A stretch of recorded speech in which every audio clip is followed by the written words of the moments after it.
Welcome friend, युक्ति IAS पर आप सभी लोगों का स्वागत है।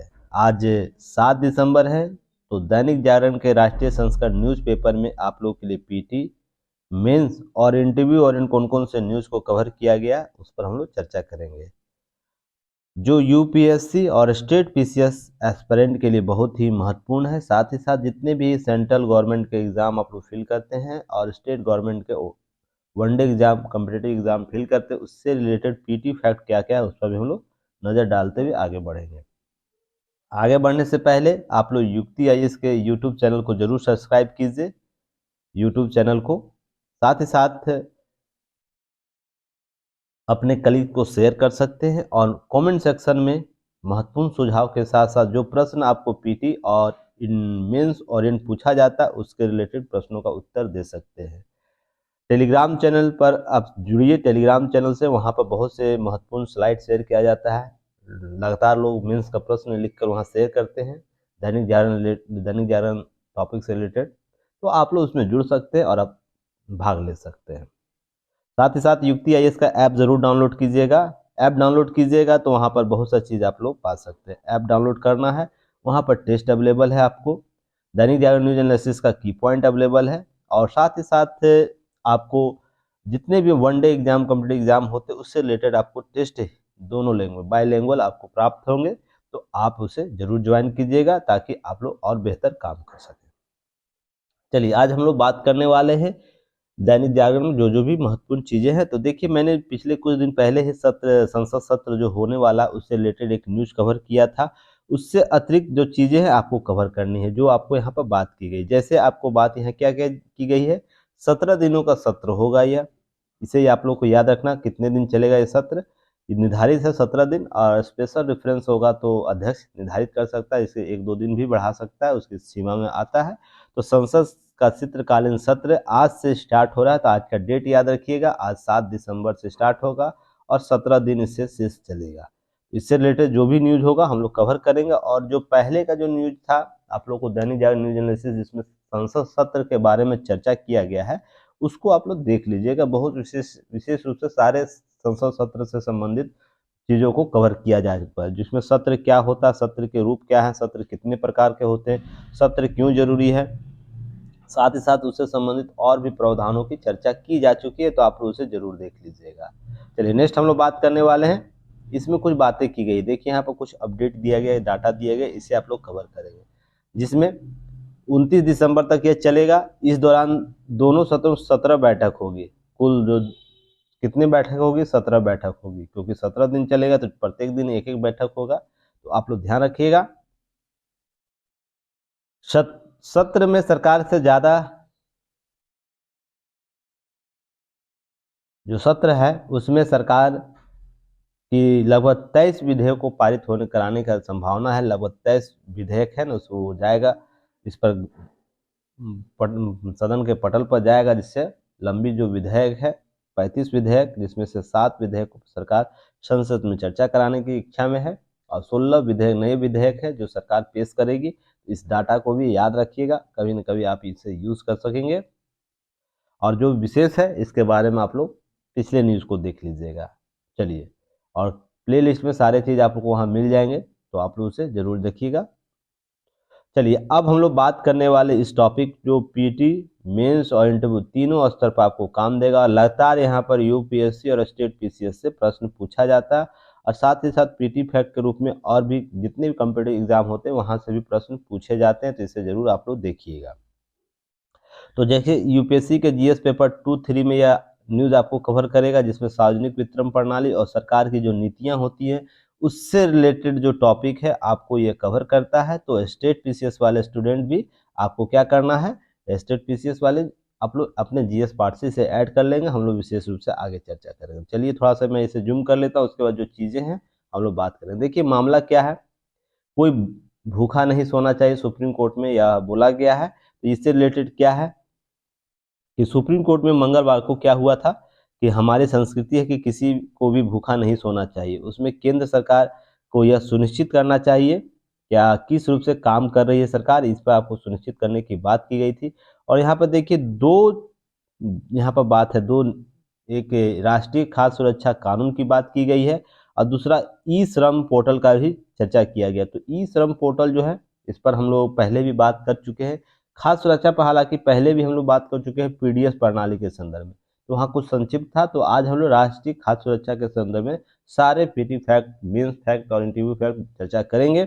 उससे पहले और भी चीज़ें इससे आप लोग देख लीजिएगा, जैसे कोरोना काल में जो चीज़ें बताई गई है आप उसे समझिएगा। कोरोना काल में क्या, लॉकडाउन में क्या स्थितियाँ थी, प्रवासी मजदूरों से संबंधित क्या कठिनाइयाँ थी, इस पर भी चर्चा की गई अदालत में। और सामाजिक जो कार्यकर्ता अंजलि भारद्वाज, हर्ष मंदन और जगदीश छोकर द्वारा पेश किए गए वकील प्रशांत भूषण ने जो राष्ट्रीय खाद्य सुरक्षा मिशन है उसमें दायर किया गया लाभार्थियों की संख्या बढ़ गई है। तो यदि कानून प्रभावी तरीके से लागू नहीं होता है तो कई जरूरतमंद पात्र लाभार्थियों के इसके लाभ से वंचित हो जाएंगे। अर्थात कहने का मतलब है कि सरकार की नीतियों के संदर्भ में सवाल किया गया है कि इसके रेगुलेशन आप किस प्रकार से कर रहे हैं। खाद्य राष्ट्रीय खाद्य सुरक्षा की जो संख्या लगातार बढ़ रहा है पर गरीबों की संख्या घट नहीं रही है जो इसके लाभार्थी हैं, अर्थात आपकी नीतियों के संदर्भ में प्रश्नगत किया गया है। तो देखिए न्यायालय में जो बातें की जा रही है वो कहीं ना कहीं चीज़ें अपने स्तर पर जब तक इस पर फैसला नहीं तब तक हम लोग कुछ बोल नहीं सकते हैं, वेट एंड वॉच करेंगे। और यह मर्यादित भी है। इससे रिलेटेड हम लोग चीज़ों को कवर करेंगे, जैसे खाद्य सुरक्षा क्या है पहले उसको आज हम लोग कवर करेंगे और फिर ई श्रम पोर्टल के बारे में आपको मैं पहले भी बताया तो उसे आप लोग देख सकते हैं। तो ये जो राष्ट्रीय खाद्य सुरक्षा मिशन उसको पहले देखिए 10 सितंबर 2013 को यह लाया गया था। तो 2013 याद रखिएगा 10 सितंबर को। नेक्स्ट है, नेक्स्ट आपको याद रखना है कि गरिमापूर्ण जीवन के लिए लोगों में वहनीय मूल्य अर्थात जितना वह वहन कर सके उसके मूल्य के बराबर गरीब लोगों के लिए यह चीज़ें लाई गई थी और उसके तहत काम किया जाएगा। और गुणवत्तापूर्ण खाद्यान्न को पर्याप्त मात्रा में उपलब्ध कराने के लिए खाद्य एवं पोषण सुरक्षा की बात की गई थी। यह चीज़ें आपको इस खाद्य सुरक्षा मिशन के तहत किया गया था। अब लक्षित सार्वजनिक वितरण प्रणाली देखिए, टर्मोलॉजी है TPDS। आपको पीडीएस में मैंने बताया था, पीडीएस सार्वजनिक वितरण प्रणाली टारगेटेड करके बनाया गया। हाँ, किसी खास क्षेत्र को लक्षित करना, किसी खास वर्ग को लक्षित करना है तो उसके लिए टीपीएस प्रणाली डेवलप किया गया था, TPDS याद रखिएगा। उसमें क्या था, रियायती दरों पर खाद्यान्न उपलब्ध कराने के लिए बात की गई थी और ग्रामीण आबादी का 75% और शहरी आबादी का 50% TPDS के तहत लक्षित किया गया था। तो याद रखिएगा 75% और 50%, ये कुल आबादी का था। यह शहरी या ग्रामीण था और यह शहरी था, इसको याद रखिएगा। और आंकड़ा आपको इसी प्रकार क्रिएट कर सकते हैं, डाटा आप जो भी चीज़ें को कवर कर सकते हैं। साथ ही साथ राष्ट्रीय खाद्य सुरक्षा अधिनियम जो था समग्र तौर पर देश की कुल आबादी का 67% हिस्से को कवर करता था।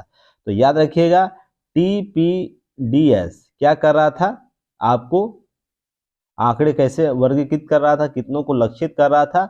और जो खाद्य सुरक्षा है, खाद्य सुरक्षा भारत के कुल जनसंख्या के 67% जनसंख्या को कवर कर रहा था। तो यहाँ ध्यान रखिएगा, यहाँ पर शहरी और ग्रामीण दोनों आ जाता था, ऐसा नहीं कि केवल ग्रामीण और शहरी के बात में की गई थी, कुल आबादी की बात की गई थी। नेक्स्ट है पात्रता कौन है, किन्हें यह दिया जाएगा, कौन इसके जो जो खाद्य सुरक्षा मिशन है NFSA जो है उसका मिशन के तहत कौन पात्रता होंगे, कौन इससे लाभ होंगे, उसे आप लोग को याद रखना है। तो याद रखिएगा राज्य सरकार के दिशा निर्देश के अनुसार लक्षित सार्वजनिक वितरण प्रणाली TPDS, और मैंने पहले भी TPDS आप लोग को चर्चा कर चुका हूँ कौन कौन इसमें शामिल होते हैं, APL BPL क्या क्या है सभी का वर्गीकरण हम लोग कर चुके हैं। तहत आने वाले प्राथमिकताओं वाले घर, तो TPDS है उसके तहत आने वाले प्राथमिकता वाले जो घर होंगे वो पहले इसमें शामिल होगा और राज्य के दिशा निर्देश होंगे। ध्यान रखिए यहाँ पर केंद्र सरकार निर्धारण नहीं करेगा लक्षित कौन होना, लक्षित कौन होगा यह व्यक्ति का निर्धारण राज्य सरकार अपने आवश्यकता अनुसार दिशा उसके नियम कानून के अनुसार यह सार्वजनिक वितरण प्रणाली है उसमें आपको शामिल कर सकता है। नेक्स्ट हम लोग बात करेंगे अंत्योदय अन्न योजना के तहत कवर किए गए घर भी इसमें शामिल होते हैं। तो याद रखिएगा अंत्योदय योजना घर, तो आप लोग पहले क्वेश्चन एक बताइए कि अंत्योदय अन्न योजना की शुरुआत कब की गई थी, शुरुआत कब की गई थी और इसमें बजट प्रावधान कितना है इस साल का। मैं इस पर पहले चर्चा कर चुका हूं तो आप लोग इसे जरूर, नहीं भी हुआ है तो आप लोग सर्च करके जरूर बताइएगा, ये सब चीज़ें ना आप लोग सर्च भी कर सकते हैं। सर्च करना सीखिए तो ज़्यादा डाटा वेरिफिकेशन आपका होगा। इससे अतिरिक्त 2-3 बातें और सीखिएगा सर्च के दौरान। इसलिए सर्ची बनिए, ठीक ना? केवल पीडीएफ के चक्कर में मत रहिए कि सर ही केवल दे रहे हैं, उतना ही मुझे कवर करना है। इसके अतिरिक्त कुछ और भी बातें आप लोग सीख सकते हैं कि मान लीजिए आपको अंत्योदय अन्न योजना भी नहीं पता है, तो आप उसे सर्च कर सकते हैं, या सार्वजनिक वितरण प्रणाली अभी आपको नहीं पढ़े होंगे। मान लीजिए आप नए स्टूडेंट आज जुड़ रहे हैं, तो लक्षित सार्वजनिक वितरण प्रणाली क्या है, इसे आप लोग जरूर सर्च करके देख सकते हैं। कम से कम एक न्यूनतम आइडिया तो लग ही जाएगा ना, हाँ ये चीज़ हो सकता है, ये चीज़ इसमें शामिल है।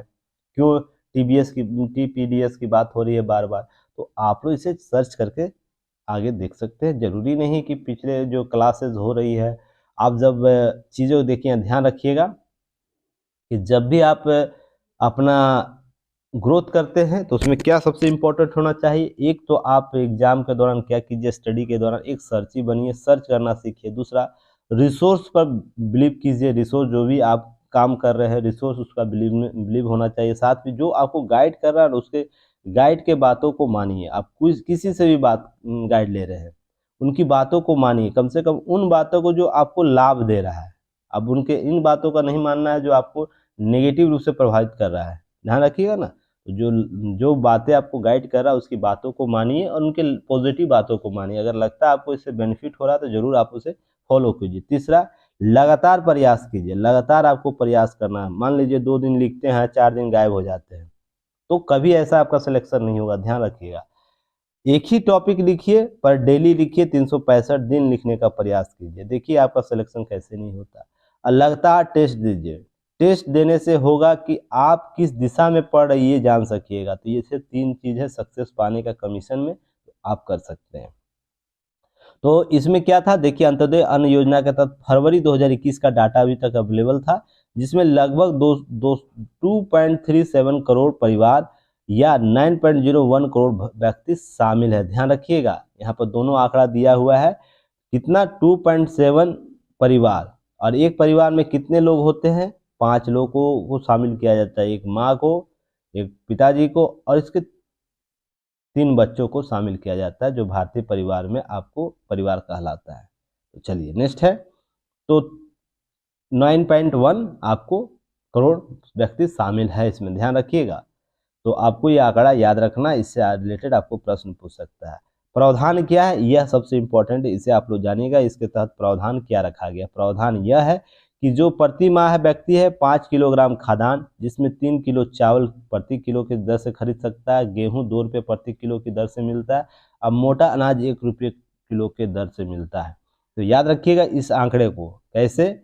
आपको क्या कहता है, प्रति 5 किलोग्राम से खाद्यान्न दिया जाएगा प्रति व्यक्ति को। अगर एक व्यक्ति है खाद्यान्न खरीदने जाता है तो 1 केजी वो खरीदता है, तो उससे 5 रुपया लिया जाएगा, 5 रुपया, ठीक ना। तो वो कितना खरीद सकता है, इसका लिमिटेशन दिया गया है। उसमें 3 किलो प्रति किलोग्राम से आपको चावल मिलेगा, गेहूं 2 रुपये केजी के हिसाब से मिलेगा और आपको मोटा अनाज 1 रुपये केजी से मिलेगा। तो आप लोग बताइए, वह एक क्वेश्चन यहाँ पर, मोटे अनाज को किस वर्ष अंतर्राष्ट्रीय वर्ष के रूप में मनाया जा रहा है? और एक क्वेश्चन इसी से है, किस दशक को अंतर्राष्ट्रीय मोटा अनाज दशक के रूप में भी मनाया गया है? तो आप 2 क्वेश्चन इसका आंसर दीजिएगा, दोनों का आंसर आप लोगों को पता होगा, मैं चर्चा कर चुका हूँ। नोट यहाँ याद रखना है क्या, अंत्योदय अन्न योजना के तहत मौजूदा जो माह प्रति परिवार है 35 किलोग्राम खाद्यान्न प्रदान किया जाना जारी रहेगा, इसके संदर्भ में बातें की जा चुकी है। तो 35 किलोग्राम प्रति परिवार याद रखिएगा, प्रति माह की दर से। तो एक परिवार 5 केजी आता है, तो ध्यान रखिएगा रोटेशन यही होगा। एक याद रखिएगा, पात्रता में ही गर्भवती महिलाओं के और स्तनपान कराने वाली माताओं के गर्भावस्था के दौरान बच्चे के जन्म के 6 माह बाद भोजन के अलावा लगभग 6,000 रुपये आपको क्या दिया जाएगा, मातृत्व लाभ प्रदान किए जाने का प्रावधान इसमें किया गया है, जो आपको राष्ट्रीय खाद्य सुरक्षा मिशन है। और याद रखिएगा यूपीएससी ने यहाँ से प्रश्न पूछा है और स्टेट पीसीएस ने, तो इसलिए आप लोगों को कवर करना है कैसे प्रश्न क्रिएट होता है। नेक्स्ट आप लोग को याद रखना है, 14 वर्ष के बच्चों के लिए भी भोजन का प्रावधान करता है, जो हम लोग खाद्य सुरक्षा मिशन के तहत बच्चों को, जो स्कूल में बच्चे पढ़ते हैं उनको खिलाने के लिए भोजन प्रणाली दी गई है ना, उसी के तहत किया जाता है। याद रखिएगा। नेक्स्ट, खाद्यान्न या भोजन की आपूर्ति नहीं होने की स्थिति में लाभार्थियों को खाद्य सुरक्षा भत्ता भी दिया जाता है। ध्यान रखिएगा, मान लीजिए आप जो भी इससे लक्षित लोग हैं, अगर उसको इस महीने का, मान लीजिए दिसंबर महीने का खाद्यान्न नहीं मिलता है तो सरकार उसे भत्ता देगी और भत्ता का निर्धारण राज्य सरकार के द्वारा किया जाएगा। मान लीजिए किसी समय स्टॉक में नहीं है, किसी कारणवश ऐसे, हालांकि ऐसी स्थिति अभी तक नहीं हुई है, फिर भी मान लीजिए प्रावधान रखा गया है, राज्य को जवाबदेह बनाया गया है कि इसके लिए खाद्य सुरक्षा भत्ता उपलब्ध कराएगा अगर राज्य सरकार उसे खाद्यान्न उपलब्ध नहीं करा पा रही है तो इससे भी आप उसे वो जाके खरीद सकता है। तो ध्यान रखिएगा 2-3 चीजें। तो यहाँ पे क्वेश्चन बताइए कि किस आर्टिकल के तहत आपको पोषाहार की व्यवस्था की गई है, उसकी बात की गई। पोषाहार, संतुलित पोषाहार के राज्य का यह दायित्व होगा कि व्यक्तियों को पोषाहारयुक्त खाद्यान्न उपलब्ध कराएगा, उसके लिए काम करेगा। तो आप लोग आर्टिकल का नाम बताइए, मैंने क्लास में कवर कर चुका हूँ। चलिए नेक्स्ट हम लोग बात करेंगे। अब खाद्य सुरक्षा संबंधित कमेटी या समिति बनाया जाता है, वो क्या है उस पर भी हम लोग चर्चा करेंगे। ये बहुत ही महत्वपूर्ण, याद रखिएगा। राज्य स्तरीय सलाहकार समितियां, जिसे SLAC बोला जाता है, याद रखिएगा। स्टेट लेवल का एक स्टैंडिंग कमेटी होता है, और एक जिला स्तरीय सलाहकार समिति जिसे DLAC बोला जाता है, का गठन खाद्य सुरक्षा मानकों के आधार के लिए क्या किया जाता है? खाद्य कारोबार का अनुज्ञान रजिस्ट्री विनियमन 2011 के तहत, उसके उप नियम के तहत किया जाता है। उसकी ये समितियां खाद्य सुरक्षा आयुक्त को खाद्य सुरक्षा संबंधी मामलों के प्रावधान सहायता करेगी, उसे परामर्श करेगी। तो यहाँ से प्रश्न आपसे पूछा जा सकता है, क्वेश्चन किया जा सकता है कि राज्य सलाहकार समिति का किस विनियमन के तहत इसे गठित किया जाता है। तो एक्ट है आपको 2011 का एक्ट याद रखिएगा, जहां होगा टिक कर दीजिएगा। नेक्स्ट बातें हैं, शांता कुमार की अध्यक्षता में गठित उच्च स्तरीय समिति की कवरेज के अनुपात में संख्या जो है 67% से बढ़ाकर घटाकर 40% करने की सिफारिश की गई थी। नोट याद रखिएगा, समिति गठित की गई थी जो यह बात कर रही थी कि इसमें क्या सुधार किए जाने की व्यवस्था की जानी चाहिए। तो जो बातें अभी आपको देख रहे होंगे यहाँ पर कि बढ़ी हुई संख्या नजर आ रही है, उसको कम करने की बात की जा रही है, उसे आकलन करने की बात की जा रही है कि क्या सही डाटा को सरकार सामने लाए और उस पर काम करे। तो पीडीएस जो प्रणाली है, सार्वजनिक वितरण प्रणाली है, या जो भी आपको खाद्य सुरक्षा अधिनियम चल रहा है, उसको समाप्त करने या उसकी जो व्यापकता उसको कम करने की बात नहीं की जा रही, यहाँ संख्या की बात की जा रही। संख्या को है ना मॉनिटरिंग कीजिए।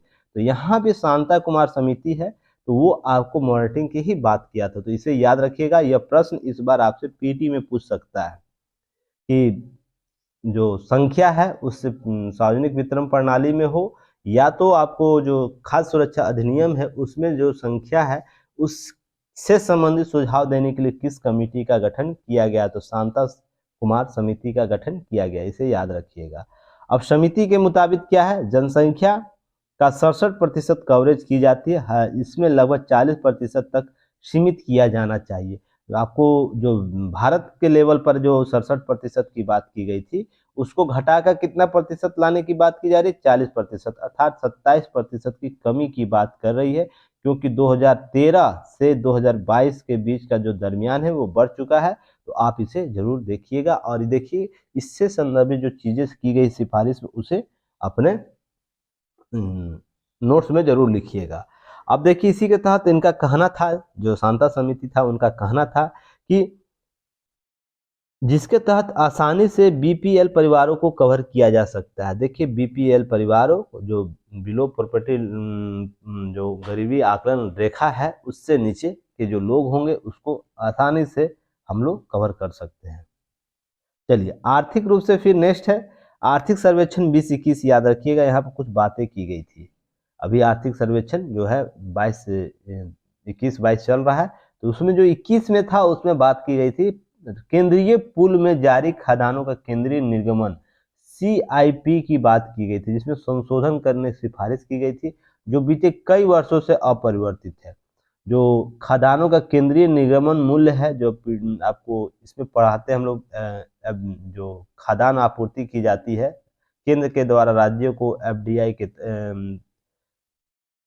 एफसीआई के तहत, उसके तहत यहाँ बात की जाए, पुल के संदर्भ में निर्माण की बात की जा रही है, तो ये भी आप लोग को याद रखिएगा। तो यहाँ पर केंद्रीय निर्गमन मूल्य क्या होता है इसे याद रखिएगा। इसमें राष्ट्रीय खाद्य सुरक्षा जो है एनएफएसए के तहत रियायती दरों पर लाभार्थियों की खाद्यान्न उपलब्ध कराया जाता है, इसके तहत केंद्रीय निर्गमन मूल्य के तहत। अब वो क्या है उसके संदर्भ में देखिए, केंद्र सरकार किसानों के न्यूनतम समर्थन मूल्य पर अनाज खरीदती है, जिसे केंद्रीय निर्गमन मूल्य राज्यों को बेचती है। ध्यान रखिएगा, मैंने आप लोगों को एमएसपी जब पढ़ाया था वहां पर वितरण कैसे होता है उसमें चर्चा किया था, याद होगा आप सभी लोगों को। तो उस वितरण में ही यहाँ बात की गई है कि केंद्रीय निर्गमन मूल्य क्या होगा, किस मूल्य पर खरीदता है राज्य केंद्र सरकार और उसे राज्य को किस मूल्य पर बेचता है, इसके जो कंडीशन है उसको ही केंद्रीय निर्गमन मूल्य के रूप में स्पष्ट किया जाता है। तो यहाँ पर देखते हैं कि केंद्र सरकार द्वारा समय समय पर केंद्रीय मूल्य निर्गमन मूल्य जो है सीआईपी निर्धारण किया जाता है, और किंतु यह न्यूनतम समर्थन मूल्य से अधिक नहीं होता। तो ध्यान रखिएगा, न्यूनतम समर्थन मूल्य से अधिक नहीं होगा। तो प्रश्न आपसे यहाँ पूछा जा चुका है कि जो सीआईपी का मूल्य निर्धारण क्या एमएसपी के मूल्य से अधिक होगा या कम होगा, बराबर होता है, या इसके संदर्भ में आपको प्रश्न कंडीशन यूपीएससी में दे चुका है, इससे प्रश्न पूछा जा चुका है। प्रीवियस ईयर क्वेश्चन देखिएगा, समझ में आ जाएगा। तो आपको इन सब चीजों को कवर करना है। उम्मीद करता हूं जो खाद्य सुरक्षा अधिनियम से संबंधित जो प्रावधान है आपको जो उपयोगी है, जहां से आपको मेंस के भी प्रश्न बनते हैं, पीटी के भी प्रश्न बनते हैं, और आपसे इंटरव्यू में प्रश्न पूछेगा ऐसा क्या कारण है कि खाद्य सुरक्षा अधिनियम में संशोधन की आवश्यकता है। तो संशोधन की क्यों आवश्यकता है उस पर मैंने चर्चा की, क्योंकि जो मात्रा है, लाभुक मात्रा है, उसका कहीं ना कहीं मिसयूज हो रहा है। इसके लिए भी जो राष्ट्रीय खाद्य सुरक्षा अधिनियम है उसके तहत हमको कुछ सुधार करना चाहिए, सुधार की आवश्यकता पर बल देना चाहिए। तो इसके संदर्भ में जो चीज़ें आप लोग को उम्मीद करता हूँ इन न्यूज़ को कवर करते हुए समझ में आ गया होगा। बाकी जो ई श्रम पोर्टल है आपको मैं पहले भी कवर किया शॉर्ट फॉर्म में, और आने वाले समय में भी कवर करूँगा, ठीक ना, क्योंकि ये बहुत लंबा विस्तृत है। हालांकि ध्यान रखिएगा, बस ई श्रम पोर्टल यह कहता है कि पंजीकृत प्रवासी और असंगठित क्षेत्र के श्रमिकों की संख्या जो उसमें है आपको एक रजिस्टर्ड है, केंद्रीय रजिस्टर है, जिसमें आपको सभी राज्य अपना अप्रवासी जो है पंजीकृत जो असंगठित क्षेत्र के जो लोग जाते हैं दूसरे एक स्टेट से दूसरे स्टेट, मान लीजिए एक्स स्टेट से वाई स्टेट जाते हैं, तो वहाँ पर ये क्या करते हैं, यह करते यही है कि आपको चीज़ों को इसमें रजिस्टर्ड हो जाते हैं। उसके तहत उनको आपको याद होगा वह एक कार्ड योजना आया था जिसमें खाद्यान्न आपूर्ति की जा रही है, तो उसके तहत आपको इनको मुहैया कराना अनाज। तो उसी में ई श्रम की संख्या में वृद्धि देखने को मिली ई श्रम पोर्टल में। इसी के संदर्भ में जांच प्रक्रिया चल रही है, तो वेट एंड वॉच करेंगे हम लोग, सरकार इस पर क्या नीति लेती है, न्यायालय इस पर क्या अपनी राय देती है। तो चलिए वेट एंड वॉच करेंगे तब तक आगे हम लोग बढ़ते हैं। देखिए आगे बढ़ने, एक सेकंड में, एक न्यूज़ है क्या इधर, नहीं, चलिए आगे बढ़ने से पहले आप लोग क्या करना, आप लोग को पता है सब्सक्राइब करना यूट्यूब चैनल को, जो नए हैं शेयर कीजिए, अपने कलीग्स को शेयर कर सकते हैं, व्हाट्सएप पर स्टेटस लगा सकते हैं, हमें प्रमोट कर सकते हैं, प्रमोट के लिए बहुत सी चीज़ें कर सकते हैं, आपके द्वारा किया जा सकता है। तो आप लोग सभी चीज़ों को कीजिए, क्योंकि आईएएस आपका परिवार है, आप इससे जुड़े हुए हैं, तो आपका भी दायित्व बनता है कि हम किस रूप से बड़े बड़े रूप से सबके सामने आए, और जल्दी हम स्मार्ट क्लास की जो बात कर रहे थे उस पर हम लोग काम कर सके, और जो टारगेट हम लोग 10,000 सब्सक्राइबर का दिए हैं आप लोगों को, वो जल्द से जल्द पूरा होना चाहिए, ताकि जो चीज़ें हम लोग करना चाहते हैं वो बड़े व्यापक तौर पर कर सकें। साथ ही साथ आप लोग कमेंट सेक्शन में आपको क्या करना है, महत्वपूर्ण कमेंट सुझाव दे सकते हैं, कुछ सुझाव, कोई प्रॉब्लम हो रहा है स्टडी रिलेटेड तो सुझाव दे सकते हैं। साथ ही साथ क्या करना, जो भी पीटी और मेंस के प्रश्न पूछे जा रहे हैं मेंस के, उसका आंसर कमेंट सेक्शन में देने का प्रयास कीजिए, ताकि देखिए आप में गलतियां कम हो, बेहतर तरीके से करने से देखिए कुछ जो लोग लगातार कर रहे हैं उनका सिलेक्शन की और वो बढ़ रहे हैं। आप ये चीज़ मान लीजिए, आज आज उनकी स्थिति, आने वाले 2 महीने के बाद उनकी और स्थिति बेहतर होगी, 4 महीने के बाद और होगी, और जो 10 महीने के बाद उनकी स्थिति होगी, जो रैंकर के रूप में वो उभर कर सामने आएंगे, क्योंकि उनके पास इतना स्टॉक हो जाएगा पीटी फैक्ट के रूप में चीज़ों में, और मेंस से रिलेटेड टॉपिक जिसमें आपको हम 100 से 150 शब्दों में या 150 से 200 शब्दों में लिखने के लिए बोलते हैं, तो उनके पास इतना स्टॉक हो जाएगा जो वो कभी भी किसी भी सिचुएशन को हैंडल करने के लिए सक्षम होंगे। तो अभी तक जिन्होंने अभी तक प्रयास नहीं किया है, जो केवल वीडियो देखते हैं, तो वो क्या करना उनको है, करना है कि आप आंसर राइटिंग कीजिए, शुरू कीजिए। टेलीग्राम चैनल को भी शेयर कर सकते हैं। और किसी समय बाध्यता के कारण मैं नहीं कर पाता हूँ तो देखिए, वेट एंड वॉच करने की, यहाँ पर सब्र जो करता है ना उसी की सफलता होती है। पेशेंस बहुत जरूरी है आप लोगों में। नहीं, अगर पेशेंस, अब 1 दिन लिखे, 2 दिन लिखे, 3 दिन लिखे, 4 दिन लिखे, मान लीजिए मैं किसी कारणवश नहीं कर सका, तो आप यह सोचने लगे कि यहाँ पर लिखा जाता है, आंसर राइटिंग नहीं देखा जाता है। जो लगातार लिख रहे हैं सभी का देखा जाता है समय बाता के साथ। जितना यहाँ टू वे कम्युनिकेशन स्थापित किया गया यूक्तिया इसके द्वारा, किसी प्लेटफॉर्म के द्वारा नहीं किया जाता। जितना आप लोगों के साथ कॉपरेट किया जाता है यूक्तिया इस पर, किसी भी प्लेटफॉर्म पर आपको नहीं किया जाता है, ध्यान रखिएगा। तो जो लोग कर रहे हैं लगातार उनको लाभ तो मिल ही रहा है, आप लोग भी इसका लाभ लीजिए। चलिए, टेरर फंडी आतंकवाद के आधार, इसे रोकना बहुत जरूरी है। डोभाल जी जो हैं, जो हमारे ये हैं रक्षा सलाहकार जो है, उनके द्वारा ये बात बोली गई। देखिए हो क्या रहा है कि एक बैठक हो रही है जिस पर बदलते वैश्विक हालात में मध्य एशिया के क्षेत्र में भारत के आर्थिक जो रणनीति हितों के लिए काफी महत्वपूर्ण हो गया। और ऐसे में मंगलवार को क्या हुआ, मध्य एशिया के 5 देश, तो कौन कौन देश, कजाकिस्तान, किर्गिस्तान, ताजिकिस्तान, उज्बेकिस्तान और तुर्कमेनिस्तान, इन राष्ट्रों का नाम याद रखिएगा। यह क्या किए हैं, आए हैं भारत में, बैठक हो रहा है, एक बैठक कर रहे हैं जिसके जरिए क्या है, पाकिस्तान और चीन के उन नीतियों का सामने लाने के लायक कोताही नहीं की जाए दीर्घकालिक हितों के खिलाफ है। अर्थात राष्ट्रीय सुरक्षा सलाहकार है, उनकी अध्यक्षता में यह बैठक हुई है और यह सहमति बनी है कि अफगानिस्तान में जो गतिविधि हो रही है उससे रिलेटेड जो चीजें होंगी वो आपको समाप्त करना है, उसको किसी प्रकार से टेरर रूप से उपयोग नहीं करना है। याद रखिएगा, भारत और मध्य एशिया देशों के राष्ट्रीय सुरक्षा सलाहकार की तरफ से अपील की गई है कि किसी भी देश के अफगानिस्तान के जमीन को, जो अफगानिस्तान का जो जमीन है उसको आतंकवाद के लिए किसी भी तरह से इस्तेमाल नहीं किया जाएगा। अर्थात सीधे तौर पर पाकिस्तान को यह बताया गया और मध्य एशिया देशों के साथ, उन देशों के साथ और भारत के द्वारा कि जो आप पाकिस्तान का जो अफगानिस्तान का जो जमीन है ना, आप किसी रूप से आतंकवाद के रूप में उपयोग नहीं करेंगे। और आपको मैंने हाल ही में चर्चा किया था कि अफगानिस्तान की जो सरकार की विदेश मंत्रालय, वो भारत से अपनी परियोजनाएं जो लंबित है अफगानिस्तान में, उस पर है ना परियोजना को स्टार्ट करने का बात की जा रही है और कुछ रिलीज की बात कर रही है। तो इसी के संदर्भ में चीज़ें अब स्पष्ट होंगी, धीरे धीरे आपको नज़र आ रहा होगा। मैंने उस दिन भी चर्चा किया है, सरकार जब है सभी पक्षों को देखेगी समझेगी तो ही जाके चीज़ों को कवर करेगी। अब डोभाल जी आ चुके हैं, राष्ट्रीय सुरक्षा सलाहकार है। और आप लोग प्रश्न बताइए, इनकी नियुक्ति कब की गई थी? भारत राष्ट्रीय सलाहकार सुरक्षा परिषद के रूप सलाहकार के रूप में आपको राष्ट्रीय जो सुरक्षा सलाहकार होते हैं उनके पद पर इनकी नियुक्ति कब की गई थी? ठीक ना, तो आप ये बताइए इनके बारे में। और कभी खाली समय मिले तो इनके द्वारा जो पुस्तक लिखी गई आत्मकथा अजित डोभाल, तो उनके उनके लेख को, उनके साहित्य को जरूर पढ़िएगा, बहुत कुछ सीखने को मिलेगा कि कैसे काम किया जाता है।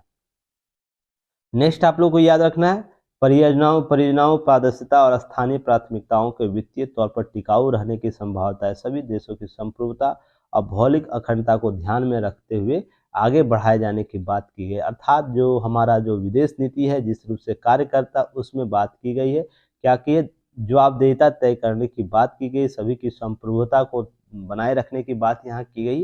इन सब मुद्दों पर चर्चा की गई है। नेक्स्ट है चाबहार पोर्ट की यहाँ चर्चा हुई। देखिए चाबहार पोर्ट, और ये लगातार पीसीएस में प्रश्न पूछा जा चुका है, यूपीएससी में भी इस पोर्ट से प्रश्न, इससे रिलेटेड पोर्ट से प्रश्न पूछा जा चुका है। तो इस पोर्ट के नाम में आप लोग को याद रखिए, जो ईरान से संबंधित, जो अफगानिस्तान में जो हम लोग खेप भेजते हैं तो इसके लिए ईरान के जो पोर्ट है चाबहार पोर्ट, उसके संबंधित परियोजनाओं के बारे में परिचर्चा हुई है, उसे भी आप लोग को याद रखना है ताकि आप इन चीज़ों को कवर कर सकें। अफगानिस्तान में जो मानवीय आधार पर लोग मदद करते हैं उसको महसूस किया गया और सहमति बनी है कि भारत के साथ आपसी कारोबार को बढ़ाने चाबहार जो पोर्ट है इस्तेमाल को बढ़ाया जाएगा, इसके संदर्भ में बात की गई है। अब भारत लगातार, देखिए भारत किसी देश के साथ है ना दुर्व्यवहार की नीति नहीं, दो तरीके के व्यवहार की, दो तरफा व्यवहार नहीं करता है। मानवीय व्यवहार पर वो काम करेगा, साथ में हमारे जो देश के हित है, जो लोकतांत्रिक हित है, उसके संदर्भ में काम करता है। तो सभी देश को पता है भारत किस संदर्भ में काम करता है या किसी के साथ बार्गेनिंग नहीं करता है। कि मैं आपको मानवीय सहायता दे रहा हूँ, तो मेरे लिए आप क्या करना है, आपको कोई परियोजना लागू कर देना है, या इस प्रकार से जैसे अमेरिका करता है, अन्य देश करते हैं ना, वैसे ये नहीं करता अपनी विदेश नीतियों में। जैसे चीन करता है, चीन क्या करता है, कर्ज देता है, कर्ज न चुकाने पर वो क्या करता है, उसके उस देश के भूभाग को अपने कब्जे में लेता है। वो मिलिट्री बेस बनवाएगा, या तो इस प्रकार से कुछ अन्य गतिविधि के रूप में उसे यूज़ कर सकता है वो। जैसे आप भारत के माला प्रोजेक्ट के तहत देखते होंगे, मोतियों के माला के संदर्भ में पाकिस्तान का पोर्ट लिए हुए है, श्रीलंका का पोर्ट लिए, बांग्लादेश का पोर्ट लिए, म्यांमार का पोर्ट लिए हुए है। तो आप देखते होंगे इन सभी के लिए हो, श्रीलंका में आप विवाद देखे होंगे, जब विवाद शुरू हुआ था तो पैसा नहीं चुका पाया तो क्या किया, वो पोर्ट पर कब्जा कर लिया, पोर्ट उसके हस्तांतरित करना पड़ा सरकार को, श्रीलंका के सरकार को। तो ये सब चीज़ है ना, चीन बार्गेनिंग करता है पर भारत नहीं करता। ईरान के मामले में आप देखे होंगे चाबहार के प्रोजेक्ट के रूप में, इसमें कभी भारत इसलिए भारत की छवि है ना कहीं बेहतर है अन्य देशों की तरह। तो जो बातें भारत बोलता है ना उसके संदर्भ में लोग सोचते हैं, समझते हैं और बेहतर काम करने के संदर्भ में बात करते हैं। नॉर्थ साउथ ट्रांसपोर्ट जो कॉरिडोर है चाबहार पोर्ट में शामिल करने का प्रस्ताव सभी देशों ने दिया था। नॉर्थ साउथ ट्रांसपोर्ट जो कॉरिडोर है, जो भारत से शुरू होकर कहाँ जाता है, आपको ईरान होते हुए आपको लेके जाना है मध्य एशिया के क्षेत्रों तक, मध्य एशिया से फिर रसिया तक ले जाना है, यूरोप के देशों तक ले जाना है। जो चीन का जो वन बेल्ट इनिशिएटिव है उसके पास्पेक्ट में ही यह इसे शुरू किया गया है कि यह जो है रेल कनेक्टिविटी, जल कनेक्टिविटी और जो हमारा सड़क कनेक्टिविटी को डेवलप करेगा। भारत के मुंबई बंदरगाह से होते हुए आपको पहले ईरान जाएगा, चाबहार होते हुए आपको मध्य एशिया में जाएगा, अफगानिस्तान ईरान होते हुए आपको मध्य एशिया जो किर्गिस्तान है, उज्बेकिस्तान, ये सब देशों से छूते हुए रसिया जाएगा, रसिया के बाउंड्री से होते हुए यूरोप के देशों में हम इसकी पहुंच को स्थापित कर सकते हैं नॉर्थ साउथ ट्रांसपोर्ट कॉरिडोर के तहत। इससे संबंधित मैं एक पिक्चर स्लाइड आप लोगों को शेयर कर दूंगा, मैं हालांकि भूल गया था अभी, मैं क्लास के बाद आपको शेयर कर दूंगा तो आप लोग समझ जाइएगा जो बातें मैं बोल रहा हूँ उसके संदर्भ में। चलिए नेक्स्ट है, नेक्स्ट आपको क्या याद रखना है, यहाँ पर देखिए आर्थिक नीति की न्यायिक समीक्षा की समिति दायरे का अर्थ यह नहीं कि हम चुप बैठ जाएंगे। यहाँ पर सुप्रीम कोर्ट के द्वारा कुछ बातें की गई और क्या बात है उससे हम लोग देखेंगे, हालांकि इस पर पहले भी चर्चा किया जा चुका है, ठीक ना। आर्थिक नीति के मामले में किस रूप की बात हो रही है तो इसे देखना है। तो देखिए क्या हुआ है कि आर्थिक नीति के मामले में न्यायिक समीक्षा की समिति दायर का मतलब यह नहीं कि अदालत हाथ बैठकर चुप बैठ जाएगी और इसके संदर्भ में जो बातें होगी सरकार किस तरह से निर्णय लेती है उसके किसी कभी भी पड़ताल की जा सकती है। जो नोटबंदी हुई थी उसके संदर्भ में बात की जा रही है कि सरकार नोटबंदी करने का अधिकार सरकार को है, आरबीआई को है, पर उसकी व्यापकता क्या है, उसके संदर्भ क्या है, उसके प्रभाव क्या है, उसकी जांच है ना आपको न्यायालय कर सकता है। ऐसा नहीं कि आप नहीं करिएगा कि आपकी यह आंतरिक नीति है या आप इस रूप से काम करते हैं। तो याद रखिएगा आप ये सरकार कर सकती है। तो इन सब चीज़ों को कवर करना है। इसी तरह तरीके से देखते हैं कि शीर्ष अदालत ने 8 नवंबर 2016 को जो चीज़ें की थी उसी के संदर्भ में बातें किया है और जो काम कर रहा है, जो हाल ही में आपको याद होगा कि सुप्रीम कोर्ट में नोटबंदी से संबंधित एक याचिका दायर किया गया है, उसी के संदर्भ में सुनवाई हो रही है, जिसमें आरबीआई ने बताया कि यह क्या था, सरकार अपनी नीतियों के संदर्भ में ही यह काम किया है, पर उसकी व्यापकता क्या थी सभी लोग परेशान हुए थे। कुछ आंकड़े इसके जो थे वो सहयोग के लायक नहीं थे, अर्थात कहने का मतलब जितना कल्पना किया गया था उतना हुआ नहीं। तो यह क्या नीति सही थी या नहीं थी उसके समीक्षात्मक कर सकता है, केंद्र सरकार की योजनाओं के संदर्भ में बातें किया है। तो आप इसे याद रखिएगा, यह प्रश्न आपसे पूछा जा सकता है तो इसे कवर कर लेना है। आने वाले समय में यह कहीं ना कहीं आपसे प्रश्न पूछेगा। तो इसके संदर्भ में जो भी है नियम आएगा, जो भी जजमेंट आएगा उस पर हम लोग वेट एंड वॉच करेंगे। हालांकि इससे पहले नोटबंदी के संदर्भ में जब आया था याचिका दायर हुआ था उसी दिन मैंने इसे कवर कर लिया था, तो आप लोग प्रीवियस वीडियो देख लीजिएगा।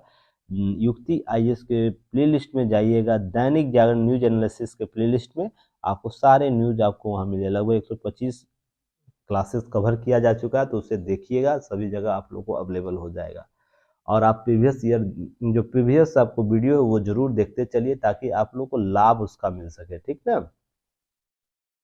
तो 5 न्यायाधीशों के संविधान पीठ ने कहा कि आर्थिक नीति के कानून अनुपालन की संवैधानिक अदालत द्वारा पड़ताल की जा सकती। पीठ ने कहा अदालत सरकार के द्वारा लिए गए फैसले गुण दोष के पर नहीं जाएगी। ध्यान रखिएगा कि उसके गुण दोष क्या उस पर नहीं जाएगी, पर उसकी जो व्यापकता है, उसकी किस रूप से प्रभाव आया है, उस पर जरूर जांच करेगी। तो आप इसे जरूर देखिएगा, आने वाले समय में इस पर कुछ बेस्ट निर्णय आएगा। देखिए, इसका मतलब यह नहीं कि बिल्कुल हम चुप होकर अदालत हाथ जो आपका अधिकार क्षेत्र है को तौर तरीके पर नहीं जाएंगे। महज इसलिए यह आर्थिक नीति है, यहाँ पर बात देखिए साफ कर दिया है न्यायालय कि महज ये आर्थिक नीति है और आरबीआई के क्षेत्र में आता है या सरकार के क्षेत्र में आता है, तो इसका मतलब बिल्कुल नहीं कि हम हाथ धर कर बैठ जाएंगे। और पीठ ने कहा कि जहां तक फैसले के गुण दोष का संबंध है, तो यह सरकार पर है कि वह अपनी बुद्धिमत्ता से यह जाने कि लोगों के लिए सबसे अच्छा क्या है। यहाँ पर लोगों की संदर्भित चीजें क्या बेनिफिट है, क्या लॉस हो रहा है, उस पर आप चर्चा परिचर्चा करके किस नियम को कानून को लाइए।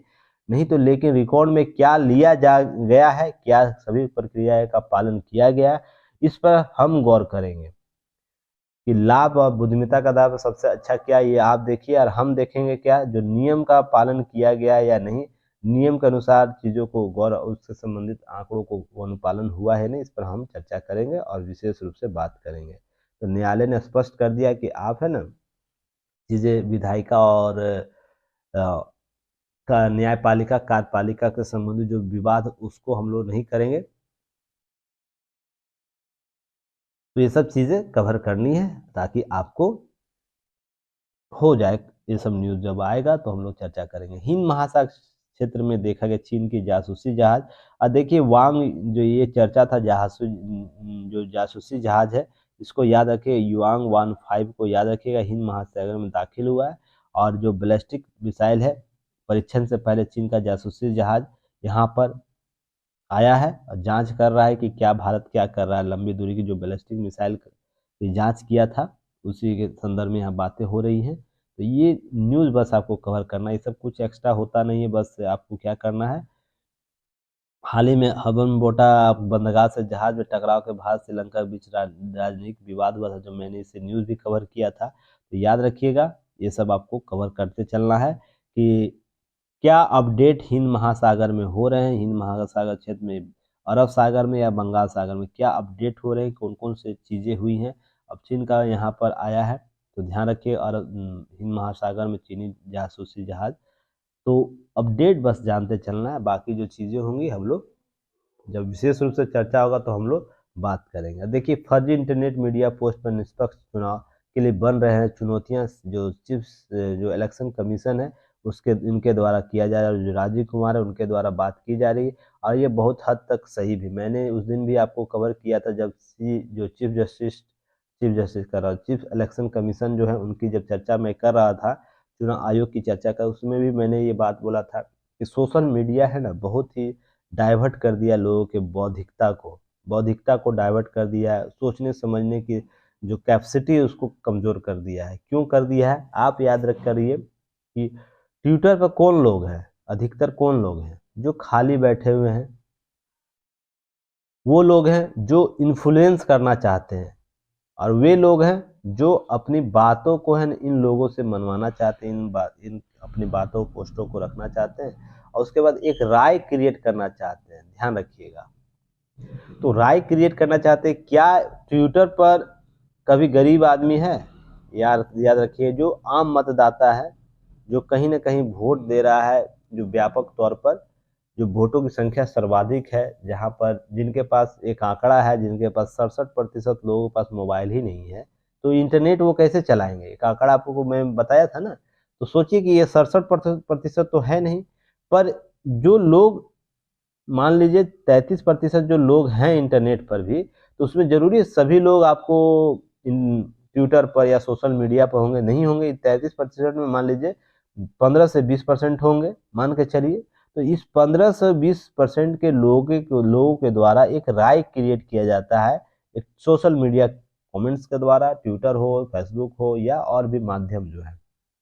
तो इससे होता क्या है कि राय क्रिएट होने लगता है धीरे में समाज में।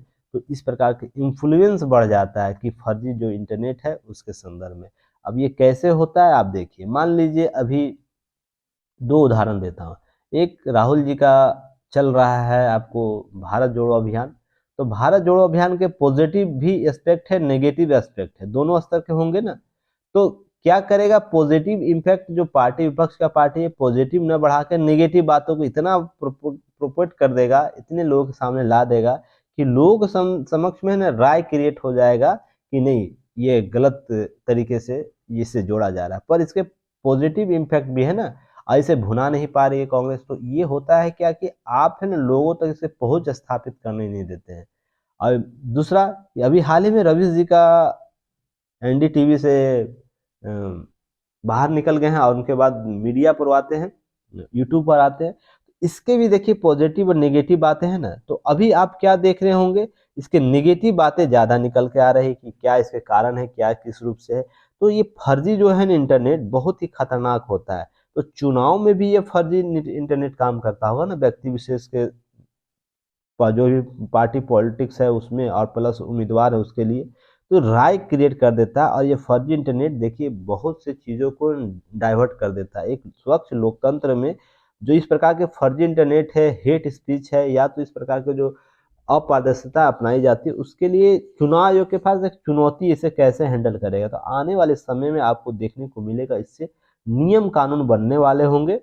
तो हम लोग वेट एंड वॉच करेंगे कि नियम कानून किस रूप से होंगे। यहाँ बात भी किया गया होगा, देखिएगा चुनाव प्रबंधन के द्वारा ज़्यादातर संस्थाओं के लिए साझा चुनौती बनी हुई है कि जो फर्जी इंटरनेट माध्यम है जिससे हम लोग फर्जी विमर्श प्रभावित होता है। देखिए यहाँ पर बात दी, यहाँ पर कही भी गई है निष्पक्ष चुनाव के लिए आपको चीज़ें इसके संदर्भ में। तो यहाँ पर जर्मनी का एक प्रतिनिधिमंडल आया है जो आयोग के अधिकारियों से भेंट किया, इस प्रकार के जो फर्जी कॉन्सेप्ट है कैसे इसको दूर किया उसके संदर्भ में। देखिए यहाँ पर है ना, और विश्व का सबसे बड़ा लोकतंत्र भारत है, तो उससे बहुत से लोग हैं ना भारत के लोग चुनाव प्रक्रिया को ना सीखने आते हैं कि कैसे वो वन स्टॉप सेंटर के तहत आपको चुनाव को निष्पादित कर लेता है। लगातार आम चुनाव हो रहे हैं, तो ये कैसे वो करता है इतने व्यापक तौर पर। तो इसके संदर्भ में अब देखते हैं, एक व्यक्ति के लिए वोट केंद्र बनाया जाता है, आप समझ सकते हैं। अब ये बताइए कि सबसे ऊंचे स्थल पर वोट केंद्र कहाँ पर है। यह गिनीज वर्ल्ड रिकॉर्ड में भी इसका नाम है। तो आप लोग बताइएगा कि सबसे ऊंचे स्थल पर जो चुनाव आयोग का जो बूथ केंद्र है उसका नाम क्या है। चलिए नेक्स्ट हम लोग बात करेंगे, इस पर बात हो चुकी है। देखिए यहाँ पर देखिए, अब भ्रष्टाचार के स्तर कहाँ कहाँ हो सकते हैं आप लोग इसे देखिएगा, समझिएगा। एक तो हम लोग डायरेक्ट आर्थिक भ्रष्टाचार करते वो तो है ही, सामाजिक भ्रष्टाचार करते वो तो है ही। अब सांस्कृतिक भ्रष्टाचार होता वो भी हम लोग देख चुके। अब देखिए शिक्षा जगत में भ्रष्टाचार कैसे कैसे पनपा जाता है, कैसे कैसे हम लोग क्रिएट कर सकते हैं, इसे देखिएगा। केंद्रीय गृह मंत्रालय ने कहा है समीक्षा के बाद विभिन्न मंत्रालयों के विभिन्न पुरस्कारों की रेवड़ियां जो बांटी जाती है ना उस पर पाबंदी लगाई जाएगी। देखिए यहाँ पर किया गया है, पाबंदी लगाने के लिए बात की जा रही है केंद्रीय जो एजेंसियां हैं गृह मंत्रालय उसके द्वारा, क्योंकि कृषि मंत्रालय के अधीन Indian council of agriculture research जो ICAR जो है ना, ये लगातार चर्चा में रहता है, आप लोगों से मैं करता भी हूँ, इस पर बताया भी। तो ये क्वेश्चन बताइए इसका मुख्यालय कहाँ है, इसकी स्थापना कब की गई थी। दो क्वेश्चन इसे पीटी रिलेक्शन बताइएगा। जो Indian council of agriculture research है उसका स्थापना और इसका मुख्यालय कहाँ है। जो फिलहाल 20 कैटेगरी के कुल 159 अवार्ड बांटता है, तो जिसे कैटेगरीज घटाकर 3 कर दिया गया है। तो इसे देखिएगा, इन पुरस्कारों की जो जगह पर केंद्रीय कृषि विश्वविद्यालय अनुसंधान संस्थान और डीम जो होता है, एक सेकेंड, हाँ डीम स्कूल अवार्ड्स होता है, यानी पुरस्कार की जगह उनकी रैंकिंग को सुझाव दिया गया है। तो रैंकिंग की बात की गई। देखिए जो हम लोग पुरस्कार देते हैं ना वो रेवड़ियों की तरह बांटते हैं, तो यह भी कहीं ना कहीं और उसमें कुछ पैसे दिए जाते हैं, आप लोग को पता होगा। अगर मान लीजिए 159 करोड़ है और हम न्यूनतम 1 लाख रुपया भी दे रहे हैं पुरस्कार में, तो 159 करोड़ बटा ना, तो यह ना कहीं क्या होता है, जो आर्थिक अनियमितता बढ़ती जाती है। और इसमें कौन पुरस्कार होते हैं यहाँ पर डाटा में बताया गया है, इसमें वो लोग होते हैं जिनके रिश्तेदार होते हैं या इससे संबद्ध व्यक्ति होते हैं, प्रभावित व्यक्ति होते हैं। यह डाटा में बताया गया है, यह डाटा में मैं दिखाता भी हूँ, एक सेकंड वेट कीजिएगा। यहाँ पर लिखा गया है, कहीं पर होगा, मैं अभी देखा था, इसको अंडरलाइन भी नहीं किया गया, छूट गया गया।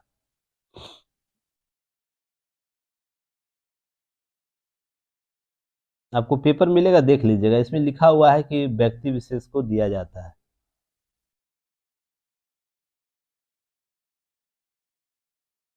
चलिए, अभी जानते हैं जब कोई चीज़ खोजिए तो नहीं मिलेगा, बाकी सारी चीज़ मिलेंगे। तो चलिए कोई बात नहीं, वेट एंड वॉच कीजिएगा, आप लोग भी देख लीजिएगा, जब आपको पेपर मिलेगा डाउनलोड कर दिया जाएगा ऐप पर, तो यहाँ पर कहीं दिया हुआ कि जो भी पुरस्कार दिए जाते हैं उसमें क्या है, अपने रिश्तेदारों को दिए जा रहे हैं या प्रभावित व्यक्ति को दिए जा रहे हैं, तो यह कहीं ना कहीं एक भ्रष्टाचार के स्तर को देखा जा रहा है। और जो केंद्रीय एजेंसियाँ इस पर अब अंकुश लगाएगी, तो ये बहुत महत्वपूर्ण काम है। देखिए यहाँ पर national award for excellence in agriculture research मूक कैटेगरी के लिए 4 सब कैटेगरी पुरस्कार रफ़ी, देखिएगा, रफ़ी अहमद किदवई पुरस्कार है, लाल बहादुर शास्त्री पुरस्कार है, पंजाब राव देशमुख पुरस्कार है, और जवाहरलाल नेहरू के नाम से दिए जाते हैं मुख्य 4।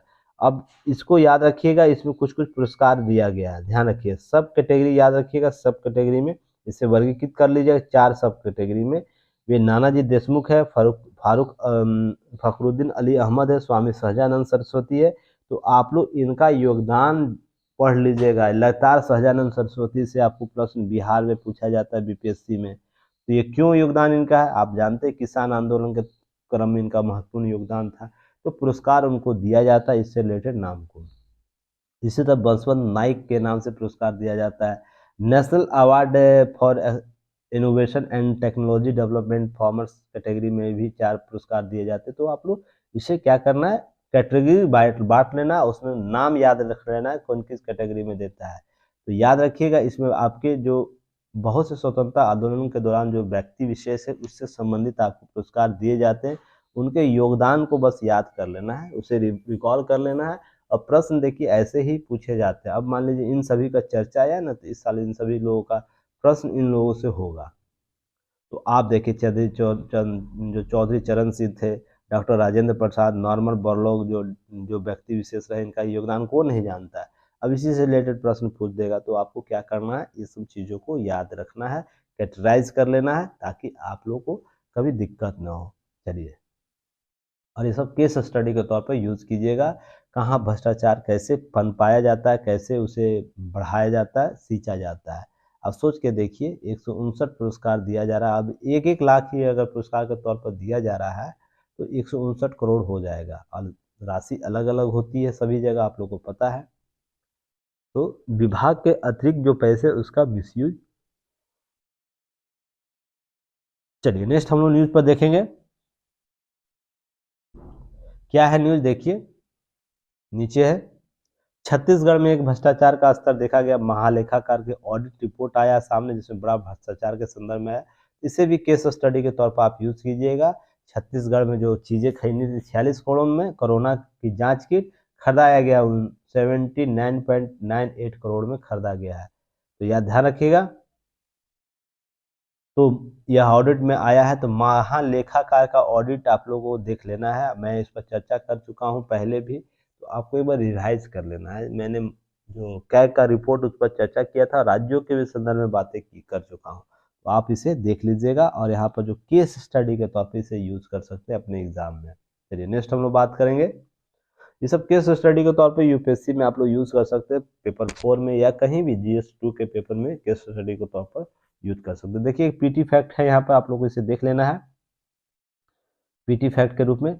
ये लगातार यहाँ से प्रश्न पीटी फैक्ट में पूछा जाता है स्टेट पीसीएस यूपीएससी में, कोटेशन जोड़ के। तो इसमें क्या है कि जो भारतीय नौसेना का जो मार्को है और अमेरिकी नौसेना का सिल्स है, सिल्स थोड़ा जूम कर दूं, देखिए मार्को और अमेरिकी नौसेना का सिल्स कमांडो गोवा में संयुक्त युद्धाभ्यास करेगा, जुटा हुआ है। तो कहाँ जुटा हुआ, गोवा में। तो इस बार का कहाँ हो रहा है, अमेरिका और भारत का संयुक्त युद्धाभ्यास गोवा में हो रहा था। ये तो पहले फिफ्टी फैक्ट याद रखिएगा। दूसरा, पहली बार 1994 में स्टार्ट हुआ था यह पीटी फैक्ट। तीसरा आप लोग को याद रखना है, एक सेकेंड, तीसरा याद रखना है कि भारत जो युद्ध अभ्यास जो हुआ है प्रशिक्षण अभ्यास 18वां संस्करण पिछले महीने उत्तराखंड में भी हुआ है। युद्ध अभ्यास 2022 जिसका नाम है वो कहाँ हुआ है? उत्तराखंड में हुआ है और प्रतिवर्ष आयोजित किया जाता है। यह भी जिससे संदर्भ आप लोग को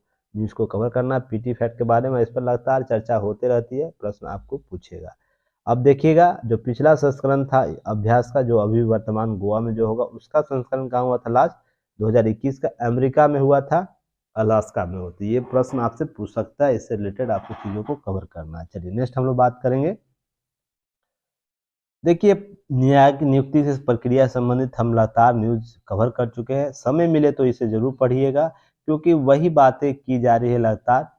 पारदर्शिता कैसे कायम की जा सकती है और एक बार जब न्यूज़ कवर हो चुका है, उस पर विस्तृत आलेख पढ़े जा चुके, किए जा चुके, कवर किए जा चुके, तो उस पर समय बर्बाद मत कीजिएगा। हाँ, कभी खाली फुर्सत मिला तो इनके विचार को एक नज़र देख लीजिएगा और उससे चीज़ों को कवर कर लीजिएगा। नहीं तो होगा क्या, एक ही चीज़ को बार-बार पढ़ते रहिएगा और चीज़ों को कवर करते रहिएगा। ऐसे ही नेतृत्व इसका कल्याण कैसे होता है उसके संदर्भ में बातें की जा चुकी है पहले भी, और जब एक बार न्यूज़ कवर हो चुका है, न्यूज़ किया जा चुका है, उस पर एनालिसिस किया जा चुका है, प्लस उसके आर्टिकल को कवर किया जा चुका है, तो वही चीज़ आप लोग को अपनाना है कि ज़्यादा अतिरिक्त पढ़ना नहीं, बस नॉलेज को गेन करना है कि इसमें ये इस राइटर के द्वारा क्या बोला गया है। अब देखिए एक तीस्ता नदी जल विवाद समझौता जो हमारे यहाँ होता है, हमारा बांग्लादेश के बीच, भारत और बांग्लादेश के बीच, उससे संबंधित क्या है, बाढ़ और जलापूर्ति और बाढ़ का समाधान की बात की गई है और ये आपको कवर करना चाहिए। क्यों कवर करना चाहिए, इस पर विस्तृत रूप से चीज़ों को दिया भी गया है और यह बहुत ज़रूरी भी है। देखिए भारत और बांग्लादेश जो सीमाएं लगभग 54 नदियों के जल साझा करती है। कितनी? 54, लगभग 54 नदियों का। इसमें बांग्लादेश अक्टूबर में बांग्लादेश के प्रधानमंत्री भारत आगमन पर कोसियार जो नदी था उस पर मैंने चर्चा भी किया था, आप लोगों को याद होगा। कोसियार नदी पानी निकास पर भारत और बांग्लादेश बीच समझौता हुआ है और इसमें तीस्ता नदी जो है सिक्किम से निकलती है, बंगाल में प्रवेश करती है। यह बांग्लादेश में जो है ब्रह्मपुत्र नदी में समाहित हो जाती है। इस नदी का लगभग 413 किलोमीटर और तीस्ता नदी का 83% हिस्सा भारत में और 17% बंगाल में है। तो ध्यान रखिएगा यहाँ पर बंगाल कहने का मतलब बांग्लादेश में है। तो यहाँ पर चीज़ें आप लोग कुछ चीज़ें याद रखिएगा कि क्यों इसकी चर्चा की जा रही है। देखिए लगातार जो 47 के बाद बंटवारे हुए हैं ना, तो इसके वितरण पर, इसके संसाधनों के समायोजन पर, बाढ़ नियंत्रण पर काम बेहतर नहीं हुआ है और इसमें जल धारण क्षमता कम हुआ है। ध्यान रखिएगा। यहाँ पर देखिए एक रिपोर्ट आया था जिसमें बातें बोली गई है, देखिए यहाँ पर है ना कि 36% जल भारत में, बांग्लादेश का 36% जो है, 39% भारत को और 36% बांग्लादेश को जल मिलता है। तय सीमा जो समझौता हुआ था बांग्लादेश 83 में, भारत बांग्लादेश बीच तीस्ता नदी समझौता हुआ था उसके तहत, पर शेष जो 25% जल यूं ही रहने दिया जाएगा, उसकी प्रवाह क्षमता को बनाए रखेगा। तो 39% इंडिया को दिया जाएगा इसके जल को, 29% आपको 36% किसे दिया जाएगा, बांग्लादेश को, और 25% आपको बचा के रखना इसके जल को, इसके प्रवाह को। पर हुआ क्या, देखिए स्थितियां क्या हो गई कि इसके लगातार जो है ना बांध बने इस पर और भी कुछ हुआ जिससे न इसके जल धारण क्षमता कम हो गई। देखिए प्रवाह 1997 में बांग्लादेश में शुष्क मौसम के दौरान तीस्ता पानी का प्रवाह लगभग 6500 क्यूसेक था। तो आप एक कमेंट सेक्शन में बताइए 1 क्यूसेक बराबर कितना लीटर होता है, या आप लोग कहीं से भी सर्च करके बता सकते हैं मुझे, इसे बताइएगा। यह 2006 में घटकर 1348 क्यूसेक हो गया, 2014 में 800 क्यूसेक हो गया।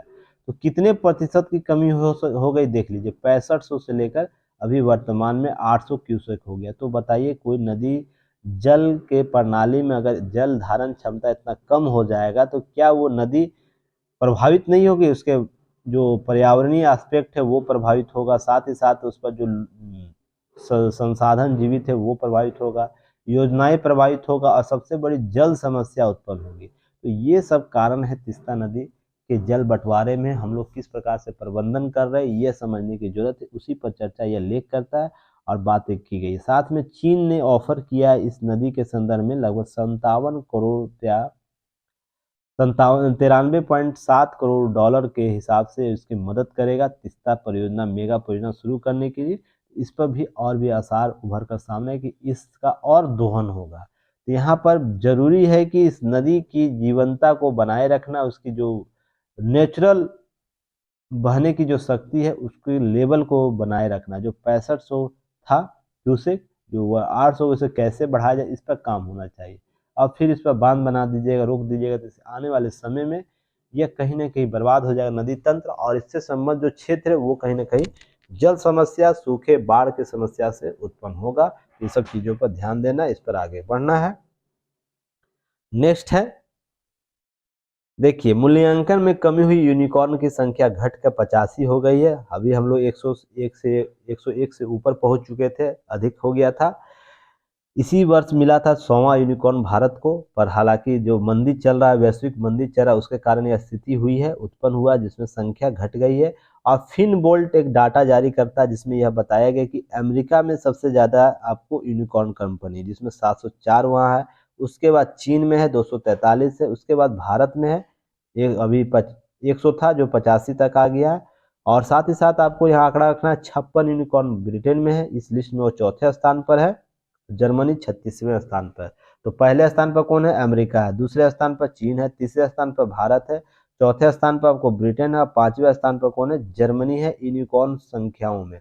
और यूनिकॉर्न जो है कंपनी उसे बोलते हैं, एक सेकेंड,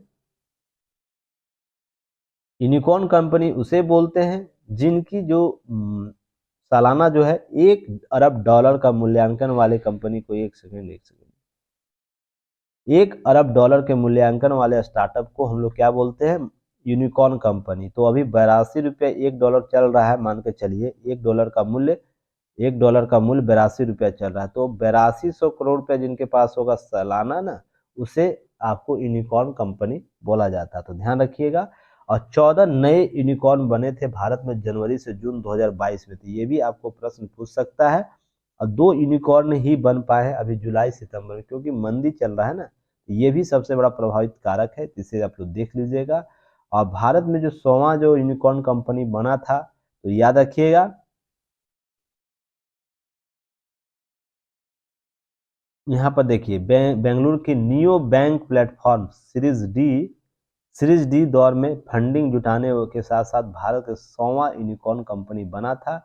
और एक हारून ग्लोबल यूनिकॉर्न इंडेक्स 2022 जारी किया, उसके मुताबिक 2021 में आपको क्या है, भारतीय स्टार्टअप ने 1583 सौदों के जरिए $42 अरब की राशि जुटाई है। ये सब आंकड़े आपको याद रखना है, यह सब यूज़ कर सकते हैं कहीं भी। भारत में अगर औद्योगिक क्षेत्र के विकास की बात हो रही है, सर्विस सेक्टर की बात हो रही है, यूनिकॉर्नों की बात करें, अर्थव्यवस्था की बात हो रही है, वहाँ पर ये सब डाटा आप लोग यूज़ कर सकते हैं ताकि आप इसे कवर कर सकें। और विश्व की सबसे बड़ी यूनिकॉर्न कंपनी के रूप में स्पेस एक्स सबसे बड़ा मूल्यवान यूनिकॉर्न कंपनी, जो $127 अरब। तो इसे 127 को गुना कर दीजिए अरब को 82 से, तो यह संख्या निकल के आ जाएगा भारतीय मूल्य में। तो इसके आंकड़ा आप देख लीजिए कितना हजार करोड़ आता है, ठीक ना।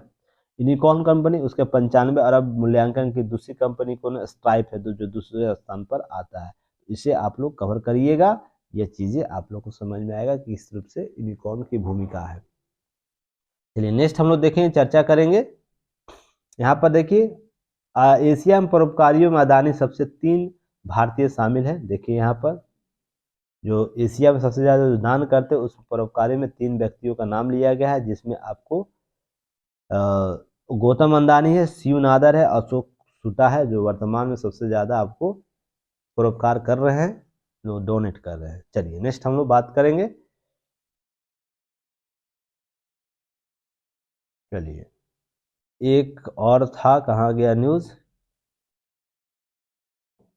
देखिए, भारत के जो स्थायी जो प्रतिनिधि है रुचिका कंबोज, उनके द्वारा बोला गया है कि आतंकवाद का अगर समस्या समाधान करना है तो जीरो टॉलरेंस नीति को अपनाना होगा। तो जीरो टॉलरेंस क्या नीति है, इसे आप लोग जान लीजिए। जीरो टॉलरेंस नीति होगी, किसी भी समस्या में है ना, हम सबसे न्यूनतम न्यूनतम न्यूनतम उसके परिणाम को स्पष्ट होने दे, अर्थात प्रभाव आने दे, और उसमें हम लोग किसी प्रकार के किंतु परंतु में नहीं रहे। जीरो टॉलरेंस नीति वही होती है। जीरो टॉलरेंस नीति में आप ये समझ सकते हैं, मान लीजिए एक्स कोई समस्या है, एक्स कोई समस्या है, मान लीजिए आतंकवाद समस्या है, तो आतंकवाद समस्या में हम वैसे कौन से नियम ले जो आतंकवाद का प्रभाव सबसे कम दिखे, और हमें उस पर सभी को आम राय क्रिएट करना होगा। तो यही जीरो टॉलरेंस नीति अपनाता। हम किसी प्रकार के दबाव मुक्त काम नहीं करेंगे, किसी के प्रभाव में काम नहीं करेंगे, और हम इस पर स्पष्ट नीति को बनाए रखेंगे ताकि इसकी प्रभाव है ना बहुत न्यून हो जाए, और इसको हम लोग जीरो टॉलरेंस नीति के रूप में देखते हैं। तो याद रखिएगा सभी को। देखिए यहाँ पर मैंने जो बातें बोली, यहाँ पर बातें की गई है। कंबोज ने कहा कि अपने सभी रूपों और तरीकों में आतंकवाद वैश्विक चुनौती बना हुआ और एकजुट होकर जीरो टॉलरेंस नीति को अपनाना है। और जो इराक की सरकार है, Islamic state of Iraq and Levant के विरुद्ध जो संघर्ष में जुटी हुई है, उसके संदर्भ में बात की गई है। ध्यान रखिएगा यहाँ पर दो तीन चीज़ें कि भारत हमेशा जब से यहाँ पर आतंकवाद की घटनाएं बढ़ी है, तो यह भारत आतंकवाद के संदर्भ में अपनी नीति को स्पष्ट करता है, जीरो टॉलरेंस नीति को अपनाना चाहता है। और हाल ही में भारत ने नो टेरर फंडिंग का एक नेतृत्व किया है। तो आप लोग बताइए इसका आयोजन कब हुआ, कमेंट सेक्शन में बताइएगा इसका आयोजन कब हुआ। इस पर मैंने न्यूज़ एनालिसिस भी किया है, तो उम्मीद करता हूँ आप सभी लोग को इसका आंसर पता होगा। तो लगातार जीरो टॉलरेंस की बात करता है, वैश्विक मंच पर भी, अपने राष्ट्रीय मंच पर भी, और क्षेत्रीय जो संगठन होते हैं, जैसे आपको क्षेत्रीय संगठन जो है उप महाद्वीप में, या IOC है, या तो SCO है, सभी जगह, या आसियान जैसे मंचों पर, सभी जगह जो क्षेत्रीय मंच है उस पर भी आपको क्या करता है, यह जीरो टॉलरेंस नीति की बात करता है। तो भारत इसके संदर्भ में लगातार प्रयास कर रहा है। तो आप इसे याद रखिएगा, जीरो टॉलरेंस नीति पूछा जा सकता है आपके प्रश्न में। सभी को कंबाइन करके जोड़ के जरूरत है आपको आगे करने की, तो आप इसे करिएगा। चलिए नेक्स्ट हम लोग बात करेंगे, एक ज्वालामुखी और है हवाई द्वीप में, सक्रिय ज्वालामुखी विस्फोट के बाद में लगातार लावा बढ़ रहा है। तो देखिए विश्व का सबसे बड़ा हवाई द्वीप में सबसे बड़ा ज्वालामुखी जो सक्रिय ज्वालामुखी है विस्फोट हो गया। तो इसको भी याद रखिएगा, हवाई द्वीप में जो ज्वालामुखी है, क्योंकि प्रश्न ऐसे ही पूछा जाता है कौन सा यहाँ पर जू है इमरजेंसी, जो ये भी आपसे पूछ सकता है, यह हवाई द्वीप किस क्षेत्र में आता है अमेरिका के। ये सब सारे फैक्ट आपसे पूछे जा सकते हैं, और मैं लगातार ये सब चीज़ों पर आपको PT फैक्ट भी देता हूँ, तो आप लोग इसे कवर कर लीजिएगा। चलिए नेक्स्ट हम लोग फिर कल मिलेंगे। आज का न्यूज़ एनालिसिस समाप्त हो चुका है। कल फिर हम एक नए न्यूज़ एनालिसिस के साथ मिलेंगे। अगर मुझे इमरजेंसी में कहीं आज जाना है, अगर मैं लौट आता हूँ तो कल मैं न्यूज़ लूँगा, नहीं तो परसों न्यूज़ कंटिन्यू रहेगा। तो मैं कल कोशिश करूँगा रात को जल्दी आ जाऊँ, क्योंकि मुझे इवनिंग में जाना है कहीं। तब तक को जो भी चीज़ें हैं आप लोग कवर करते रहिएगा, और जो न्यूज़ एनालिसिस आपको दिया जा रहा है उसका की नोट्स प्राप्त करने के लिए आप लोग को ऐप जरूर डाउनलोड कीजिए, वहाँ से प्राप्त कर सकते हैं। धन्यवाद। जय हिंद।